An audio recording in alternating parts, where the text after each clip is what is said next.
আসসালামু আলাইকুম। তো আসলে আমি আপনাদেরকে এখন একটা দৃশ্য দেখাবো। আসলে আপনারা দৃশ্যটা দেখবেন যে ভাই এতটা ভালো লাগবে। তো আসলে আমরা সবসময় আশা করি এরকমই যে আমাদের পরিস্থিতিটা ভবিষ্যতে এরকমই হোক, আমাদের সন্তানেরা এরকম একটা পরিস্থিতি থাক। এটা দেখতে পাচ্ছেন, এটা হচ্ছে আমি এখন বর্তমান দাঁড়িয়ে আছি, সেটা হচ্ছে সাভার রেডিও কলোনি। সেটা আর এখানে যেখানে দাঁড়িয়েছি এখানে আসলে আমার পাশে যেটা আছে সেটা হচ্ছে একটা গার্মেন্টস, সেটা হচ্ছে আল মুসলিম গ্রুপ।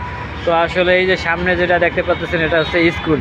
তো আসলে ও স্কুলে যে বাচ্চারা আসলে আসে, তা আসলে ওরা বের হওয়ার সাথে যে স্বপ্নটা দেখে, এই মুহূর্তে তাদের যে স্বপ্নটা আসলে আমরা এখন যে পরিস্থিতির মধ্যে আসলে এটা যে স্বপ্ন, যে পরিস্থিতিটা আসলে এই স্বপ্নটা তাদের কাছে মানিয়ে নেওয়ার একটা সম্ভব।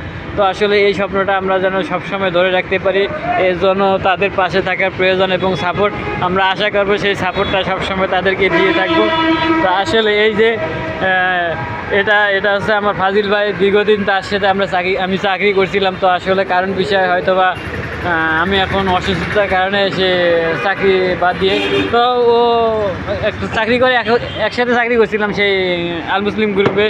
সে আপাতত চাকরির পাশাপাশি সে ব্যবসা করে। তো আসলে আমরা এরকম অবস্থায় আছি, সেই আমাদের 19 নং আসনের সেই সাভার রেডিও কলোনি। তো আসলে আপনাদেরকে অনেক কিছু দেখালাম। তো ভাই এই সব কিছু দেখে আপনাদের শিক্ষা নেওয়া উচিত, আপনারা যে যেখানে থাকেন না কেন। তো আসলে আপনাদের সমস্যা হলে আপনাদেরকে আমরা দেখাই দিচ্ছি যে আমাদের কন্টেন্ট ক্রিয়েটাররা আছে, আমাদের ফলোয়াররা আছে, আসলে আশেপাশে নেতাকর্মীরা আছে। তো আসলে সবাই যদি সমাজের একটা ভালো করার জন্য, কাজ করার জন্য চেষ্টা করতেছে, তো আসলে আমরা এটার জন্য সবসময় ব্যস্ত থাকবো। বা আসলে সবসময় ব্যস্ত থাকলে হবে না, আমাদের শরীর সুস্থতা থাকা দরকার আছে। এবং আমাদের শরীর সুস্থ না থাকলে আমাদের মাথা ভালো থাকে না, আর মাথা যদি ভালো না থাকে তো আমাদের কাজও ভালো হয় না। তো আসলে সব কিছু আমাদের এভাবে থাকতে হবে, সুস্থ এবং মন মানসিকতা এবং সবার সহযোগিতা। তো আসলে এটাই আমাদের। এই যে একজন আসতেছে, তো ও আসছে, ওর নাম হচ্ছে মালিক। তো ওর সাথে আমি দীর্ঘদিন, ওর বাড়ি হচ্ছে নওগাঁ। তো আসলে ছেলেটা একটু বেশি বান্দর টাইপের।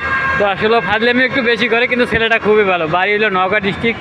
তো আসলে সহজে মানুষের জয় করে থাকে।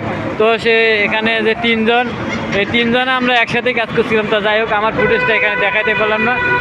আপনারা সবাই ভালো থাকবেন, এরকম আমাদের ভালোবাসাটা যেন এইভাবে থেকে যায়, এই সহযোগিতা আপনাদের কাছে। তো আপনারা ভালো থাকবেন।